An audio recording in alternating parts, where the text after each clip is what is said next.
हरे कृष्णा। तो दूसरा अध्याय 44वां श्लोक। भोगैश्वर्य प्रसक्तानां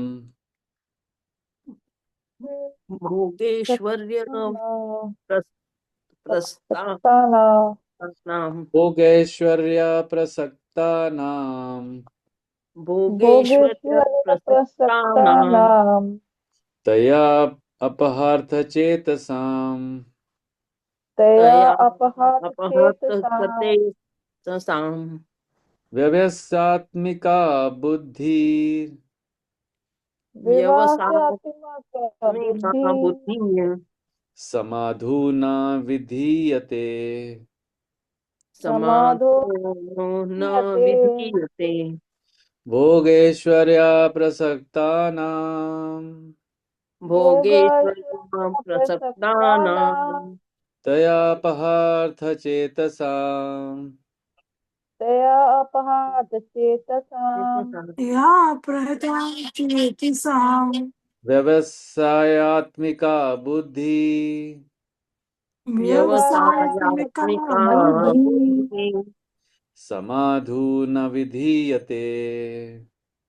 समाधो समाधो न न समाधियते विधीयते विधीयते भोगेश्वर्य प्रसक्तानां भोगेश्वर्य भोगचर्या प्रसक्तानां प्रसक्तानाम् प्रसक्ता अपहृत चेतसाम् तया तया अपहर्य प्रहत चेतसाम् चेतसा व्यवसायात्मिका बुद्धि व्यवसायात्मिका व्यवसायात्मिका बुद्धि बुद्धिः समाधो न विधीयते।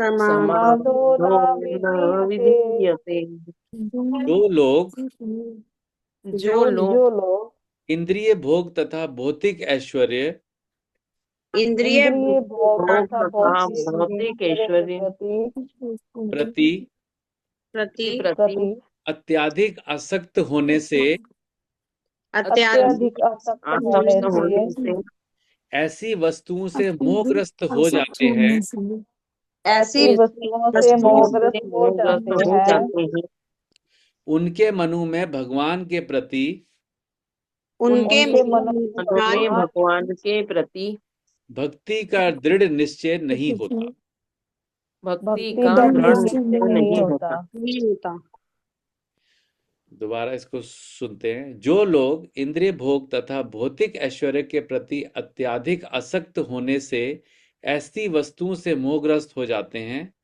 उनके मनो में भगवान के प्रति भक्ति का दृढ़ निश्चय नहीं होता। तो इसका परपोर्ट प्रभुपाद जी ने शॉर्ट दिया है बट बहुत पावरफुल है, पढ़िए। समाधि हरे कृष्ण। पढ़िए माता जी आप पढ़िए पढ़िए। कविता माता जी। हरे कृष्ण। समाधि का अर्थ है स्थिर मन। वैदिक शब्दकोश निरुक्ति के अनुसार सम्यक आधीयते अस्मिता अस्मितांतम तत्व तत्व मयम याथात्मयम। जब मन आत्मा को समझने में स्थिर रहता है तो उसे समाधि कहते हैं। जो लोग इंद्रिय भोग में रुचि रखते हैं अथवा जो ऐसी क्षणिक वस्तुओं से मोहग्रस्त हैं उनके लिए समाधि कभी भी संभव नहीं है। माया के चक्कर में पड़कर वे न्यूनाधिक पतन को प्राप्त होते हैं। हरे कृष्ण। हरे कृष्ण। ॐ अज्ञानतिमिरन्धस्य ज्ञानञ्जनाशलाकया चक्षुरुन्मिलितं येन तस्मै श्रीगुरुवे नमः। श्रीचैतन्यमनोभीष्टं स्थापितं येन भूतले स्वयं रूपः कदा मह्यं ददाति स्वपदान्तिकं। वन्देऽहं श्रीगुरो श्रीयुतापदकमलं श्रीगुरून् वैष्णवांश्च। श्रीरूपं साग्रजातं सहगण रघुनाथान्वितं तं सजीवं साद्वैतं सावधूतं परिजनसहितं कृष्णचैतन्यदेवं श्री राधा कृष्ण पादान सहगन ललिता श्री विशाखान्वितांश। हे कृष्ण करुणा सिंधु दीनबंधु जगतपते गोपेश गोपिका कांत राधा कांत नमस्तुते। तप्त कांचन गौरांगी राधे वृंदावनेश्वरी वृषभानुसुते देवी प्रणमामि हरिप्रिये। वाञ्छाकल्पतरुभ्यश्च कृपा सिन्धुभैव च पतितानां पावनेभ्यो वैष्णवेभ्यो नमो नमः। जय श्री कृष्ण चैतन्य प्रभु नित्यानंद श्री अद्वैत गदाधर शिवासादि गौर भक्त वृंद। हरे कृष्णा कृष्ण कृष्णा हरे हरे हरे राम राम राम हरे हरे। नमो विष्णुपादाय कृष्णपृष्ठाय भूतले श्रीमते भक्ति वेदांत स्वामीति नामिने। नमस्ते सरस्वते देवे गौरवाणी प्रचारिणे निर्विशेषा शून्यवादी पाश्चात्य देश तारिणे। जगतगुरु श्रील प्रभुपाद की जय। गौर की जय। हरे कृष्णा। जो लोग इंद्रिय भोग तथा भौतिक ऐश्वर्य के प्रति अत्यधिक आसक्त होने से ऐसी वस्तुएं से मोहग्रस्त होते हैं। कैसी वस्तुओं से? कैसी वस्तुओं का रेफरेंस आ रहा है इससे? स्वर्ग की प्राप्ति, अच्छे जन्म, शक्ति इत्यादि विविध सकाम कर्मों से जो लोग मोहग्रस्त, ऐसी वस्तुओं से मोहग्रस्त हो जाते हैं, उनसे उनका अटैचमेंट किससे हो जाता है? हाई बर्थ, है ना, पावर, है ना, इन्फ्लुएंस, फेम, बीइंग अट्रैक्टिव, आकर्षित, गुणगान से। ऐसे मनु में भगवान के प्रति भक्ति का दृढ़ निश्चय नहीं होता। इससे क्या समझ सकते हैं हम कि जब तक हम ऐसी चीजों से मोहग्रस्त हैं तो क्या हम भक्ति कर नहीं सकते?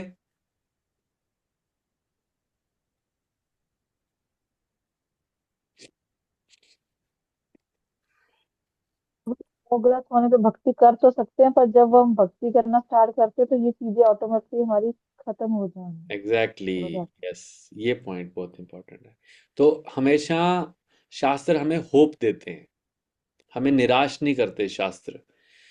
तो यहाँ प्रभुपाद जी अपने बहुत सारे लेक्चर्स में बताते हैं कि मटेरियल अटैचमेंट, भौतिक आसक्ति और भगवान की भक्ति एक साथ नहीं चल सकते। हम बोलें कि हम भक्ति भी करते रहें और भौतिक आसक्ति भी हमारी बनी रहे, ये हम नाम अपराध, 10वां नाम अपराध जो हम गाते हैं, तो उसमें हम ये प्रे करते हैं, ये एक नाम अपराध है कि भगवान के नामों के को इतना ज्यादा गुणगान सुनने के बावजूद भी भौतिक आसक्ति बनाए रखना, ये 10वां नाम अपराध है। तो इसमें हमें होप क्या मिलती है कि हाँ, बिल्कुल सही है कि भगवान की भक्ति और भौतिक आसक्ति साथ साथ नहीं चल सकते। उससे हमें निराश नहीं होना है कि हाँ, मेरी आसक्ति अभी भौतिक चीजों में है, तो मैं कैसे आगे बढ़ूंगा, कैसे बढ़ूंगी। उसका, इसको, ये निराश होने वाली बात नहीं है। इसमें होप की क्या बात है कि अगर मैं भक्ति करना शुरू कर दिया है और मैं भक्ति का कार्य कर रहा हूं, कर रही हूं, तो मेरी भौतिक आसक्ति धीरे धीरे कम हो जाएगी।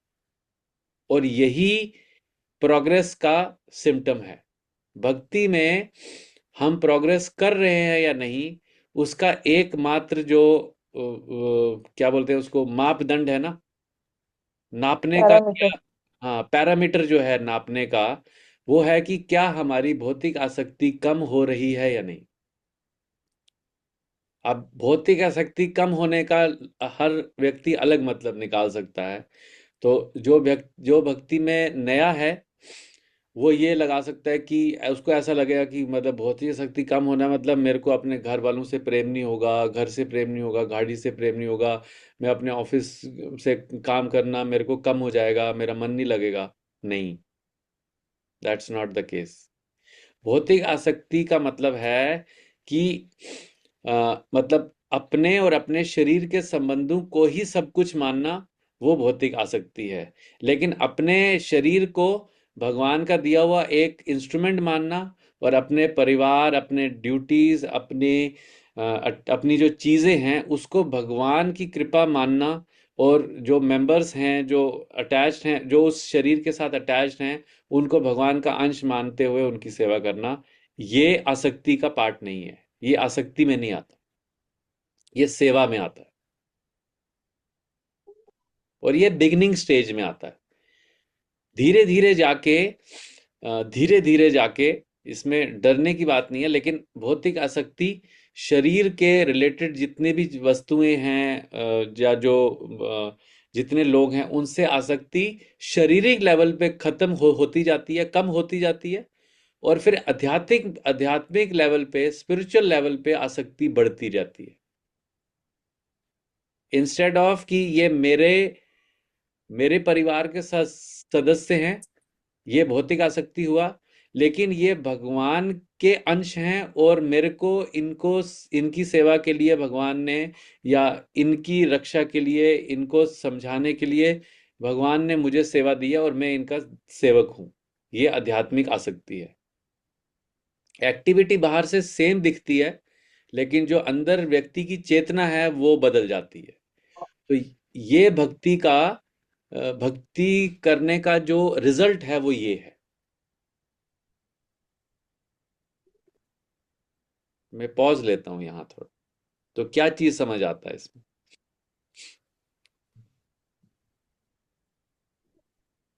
हमें एक्टिविटी वही करनी है, पर वो कृष्णा से रिलेटेड करनी है।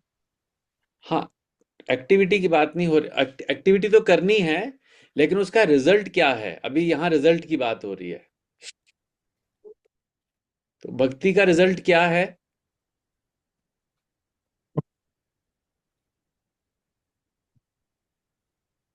आसक्ति, भौतिक आसक्तियों से छुटकारा। छुटकारा, बिल्कुल। भौतिक आसक्तियां मतलब जीरो। वो अ, वो परफेक्शनल स्टेज है भक्ति का। तो कुछ लोग इसके आगे भगवत गीता पढ़ते नहीं है। यहीं से, यहीं पे ब्रेक लग लग जाता है, क्योंकि इंद्रिय भोग में हर कोई लगा है, भोगी ऐश्वर्यों के प्रति सभी की आसक्ति है, और ऐसी वस्तुओं से सब मोहग्रस्त होते हैं। और वो जब ये सुनते हैं कि उनके मनों में भगवान के प्रति भक्ति का दृढ़ निश्चय नहीं होता, और वो एक्चुअली में होता ही है कि क्योंकि अटैचमेंट दो जगह तो कर नहीं सकते ना, अटैचमेंट एक ही जगह होगी। या तो भौतिक आसक्ति में, भौतिक चीजों में आसक्ति होगी, अटैचमेंट होगी, या तो भगवान में होगी। दोनों में हो नहीं सकती, वो पॉसिबल नहीं है। है ना? तो इसलिए जैसे जैसे हमारी भक्ति स्ट्रांग होती जाती है, और गाढ़ होती रहती है, डीप होती जाती है, हमारा प्रेयर और इंटेंस होती है, हमारी चैंटिंग और अटेंटिव होती है, तो हमारी जो मटेरियल अटैचमेंट्स हैं वो कम होती हैं। और भक्ति अगर हमें अपने को देखना है कि मैं भक्ति में एडवांस हो रहा हूँ, मतलब भगवान को समझने में, भगवान को अंडरस्टैंड करने में मेरा जो मैं प्रयास कर रहा हूँ वो सफल हो रहा है या नहीं, तो ये सबसे बड़ा पैरामीटर है उसको चेक करने का। ये थर्मामीटर जैसा है। क्या मेरा भौतिक टेम्परेचर कम हो रहा है, या मेरा भौतिक टेम्परेचर बढ़ रहा है?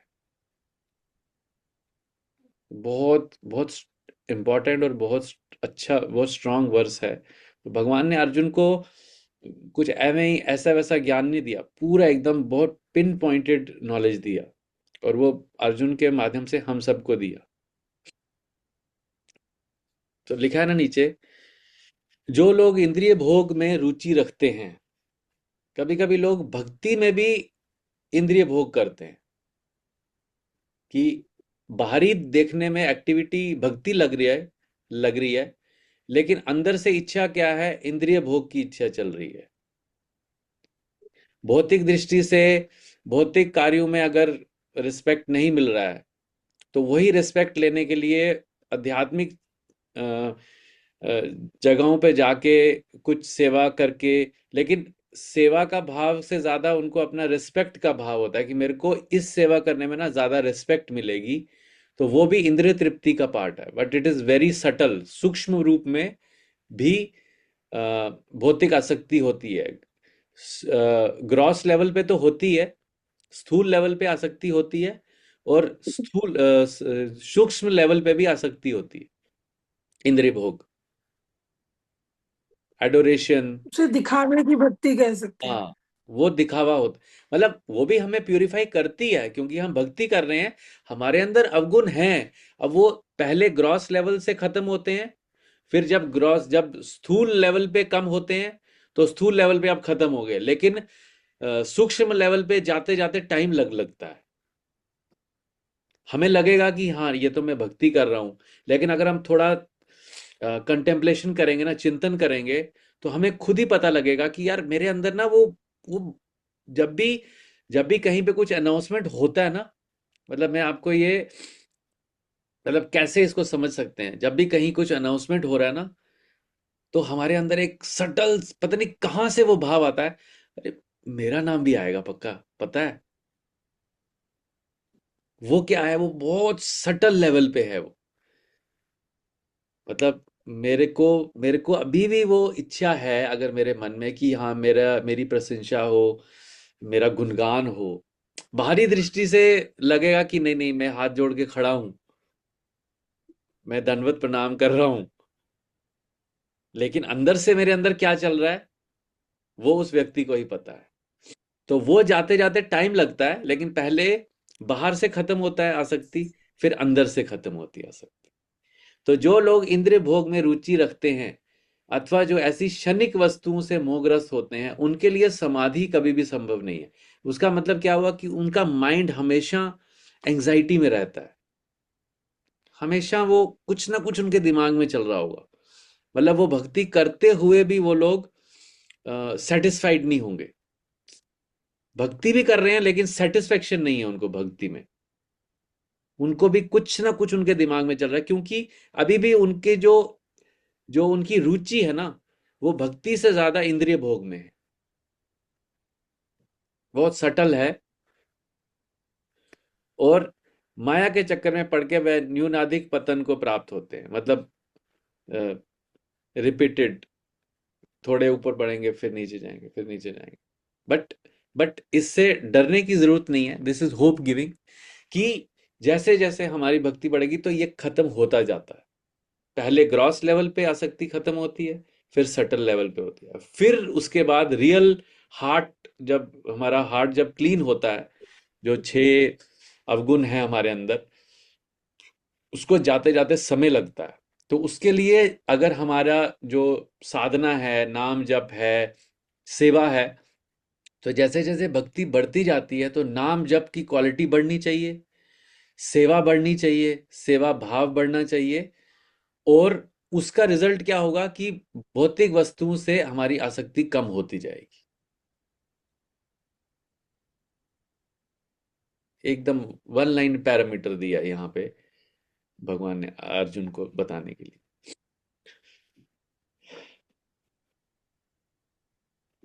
कोई कमेंट, क्लैरिफिकेशन, क्वेश्चन?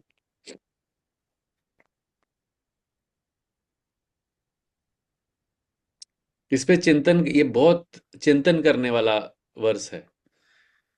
हम अगर अपनी, मतलब एवरीवन, अगर हम सब अपनी अपनी एक्टिविटीज सुबह से लेकर शाम तक उसको चिंतन करें कि अ, भक्ति भी हो रही है और किस चीज में अटैचमेंट है, और उसको लिख के रखें। और फिर उस पे, जैसे होता है ना कि हमारे अंदर, जैसे हमें मैथ का प्रॉब्लम सॉल्व करना होता है, तो हम स्टेटमेंट पढ़ते हैं, फिर हम लिखते हैं हाँ, ये पैरामीटर्स हैं। तो ऐसे अगर हम अपना ही आत्म आकलन करें, सेल्फ कंटेम्पलेशन करके उसको लिख के रखें कि अभी मेरे अंदर ये अटैचमेंट्स हैं, फिर अगले साल सेम टाइम पे, जैसे अभी नया साल शुरू हुआ, तो इस साल के स्टार्टिंग में मेरी ये अटैचमेंट थी, एग्जैक्ट, ओके, उसमें कोई गलत नहीं है सब में अंदर। नेक्स्ट ईयर इस टाइम पे मैं अपना फिर से आकलन करूं, किसी से पूछने की जरूरत नहीं, अपने से ही बात करनी है, सेल्फ अपने खुद से बात करनी है, फिर हम लिखें। फिर हम जब कंपेयर करेंगे ना, तो हमें पता चलेगा कि हमारा एडवांसमेंट हुआ है या हम नीचे गए। ये बहुत अच्छा एक्सरसाइज है। खासकर हम लोहड़ी के दिन करते हैं ऐसा, कि अपने अवगुण देखते हैं कि पिछले साल क्या अवगुण थे, इस साल थोड़े कम हुए या नहीं हुए। तो उसको हम फिर कागज में लिख के वो जो लोहड़ी की अग्नि होती है वो उसमें डालते हैं। ठीक है, तो इस पे चिंतन करते हैं सब लोग मिलके। और फिर हमें हमें मतलब this is very hope giving, इससे हमें आशा मिलती है कि हमारा भक्ति जो है वो बहुत स्ट्रांग है। भक्ति इज लाइक फायर, उसमें जो भी डाले वो सब जल जाता है। तो भौतिक भौतिक आसक्ति भी एक चीज है जिसको वो जला देती है धीरे धीरे करके। हरे कृष्णा प्रभु जी। जी माता जी। प्रभु जी, आसक्ति का, ये भौतिक आसक्ति का कारण क्या होता है? हम लोग अपने रिश्तों को लेके बहुत ज्यादा होते हैं ना, कि बहुत सोचते हैं हर माता जी, रिश्ते को भौतिक लेके। आसक्ति का कारण है देहात्म बुद्धि, जो हम्म। हमने पिछले श्लोक में पढ़ा, पिछले से पिछले श्लोक जो हमारी हम्म। बुद्धि है ना, वो देह आत्मबुद्धि है। मतलब हम ये समझते हैं कि हम शरीर हैं, हाँ। बस उसी के कारण हमारी उस शरीर के साथ जो लिंक है उससे आसक्ति होती है। लेकिन जैसे हम्म। जैसे हम अपनी बुद्धि को देहात्म बुद्धि से व्यवसाय आत्मिका बुद्धि के लेवल तक लेके जाते हैं, स्पिरिचुअल इंटेलिजेंस तक लेके जाते हैं, तो हमारी जो भौतिक आसक्ति है वो खत्म हो जाती है या कम होती जाती है। हम्म। अभी हम ये पढ़ रहे हैं ना, तो हमारा हम्म। स्पिरिचुअल इंटेलिजेंस व्यवसाय आत्मिका बुद्धि बढ़ रहा है, हम हम्म। उसको इंक्रीज कर रहे हैं अभी। हम्म। तो जब हम ऐसे सत्संग में आते हैं, डिवोटी एसोसिएशन में आते हैं, ग्रंथ पढ़ते हैं, उस पर चिंतन करते हैं, मनन करते हैं, बस यही प्रोसेस हमें फॉलो करना है, कुछ अलग अलग नहीं फॉलो करना है। तो धीरे धीरे होता है, क्योंकि ये जो भौतिक आसक्ति है ना, ये डीप रूटेड है। हाँ। ये बहुत, क्योंकि हम 84 लाख योनियां कवर करके आए हैं, तो हम पहले जानवरों की योनि में भी थे, उसमें तो सिर्फ देहात्म बुद्धि होती है। तो पक्षियों के, जानवरों के, दो पंछी, अलग अलग कीड़े मकोड़े, सबकी योनियों से हम गुजर के आए हैं। तो वो आसक्ति हम के अंदर, हमारे अंदर भरी हुई है। अब मनुष्य जीवन में भी हम हमारा ये मनुष्य जीवन कौन सा है, पहला मनुष्य जीवन है, या हमारा मनुष्य जीवन में भी हमारा एवोल्यूशन हुआ है कि अभी कंटिन्यूसली हमको मनुष्य जीवन मिल रहा है, और हमारा कृष्ण कॉन्श, हमारा भक्ति एक जीवन में दोबारा बढ़ता जा रहा है। तो वो सब उस पर डिपेंड करता है। किसी एक व्यक्ति की आसक्ति, देहात्म बुद्धि जो होती है वो बहुत, मतलब किसी की आसक्ति बहुत जल्दी खत्म हो जाती है। जैसे मंदिर में अगर आप ब्रह्मचारी देखेंगे, 15-16 साल के होते हैं, आते हैं, उनको बस कोई बताता है कि ये सब ऐसा है, एकदम से आसक्ति खत्म, अपना सैफरॉन पहन के अपना सेवा करते हैं। लेकिन कुछ लोग होते हैं कि लास्ट मोमेंट तक अपने परिवार के साथ ही होते हैं वो। तो हर एक का जर्नी अलग अलग है, लेकिन ये प्रोसेस ऐसा है कि आप जिस स्टेज में भी हम हैं, ये वहां इफेक्ट करता है। ये आग की तरह है, तो ये आग अपना काम करेगी, चाहे उसमें चाहे बड़ी चीज डालें, छोटी चीज डालें, बस वो आग जलती रहनी चाहिए। आग जलती रहने का मतलब है हमारी साधना, हमारी सेवा कंटिन्यूसली चलती रहनी चाहिए। तो उससे सब कुछ जो ये आसक्ति है ये खत्म हो जाती है, इवेंचुअली एट द एंड खत्म हो जाती है। ठीक है। ओके प्रभु जी। थैंक एक्चुअली मेरा ब्रदर है, उसके साथ मेरा बहुत ज्यादा अटैचमेंट है, और मैं बहुत 5-6 ईयर से ट्राई कर रही हूँ, बट वो डिटैचमेंट में नहीं बदल पा रहा है। यू। नहीं, तो आपको इसलिए मैंने डिटैचमेंट पूछा। करना ही नहीं है, आपको उसी जी। रिलेशनशिप को भौतिक से आध्यात्मिक में लेके जाना है। तो वो डिटैचमेंट हम्म। कम नहीं, हाँ, उसको खत्म नहीं कर सकते ना। हम लोग पत्थर नहीं है कि हम अटैचमेंट खत्म कर देंगे अपने परिवारजनों से, हमें उसको स्पिरिचुअलाइज करना है, खत्म नहीं करना है। ठीक है। ठीक है, तो आज यहीं इसको स्टॉप करते हैं। और इस पे चिंतन, हमारा पर्पस है कि इस पे चिंतन करना है। इससे चिंता नहीं होनी चाहिए, चिंतन होना चाहिए। तो चिंतन होगा तो हम अपने को देखेंगे कि हम किस लेवल पे हैं, और फिर हम उस पे अपना अपने को अपना उस पे कार्य करेंगे। हम एक्ट करेंगे उस पे। ठीक है, हरे कृष्णा, श्रील प्रभुपाद की जय, गौर भक्त वृंद की जय।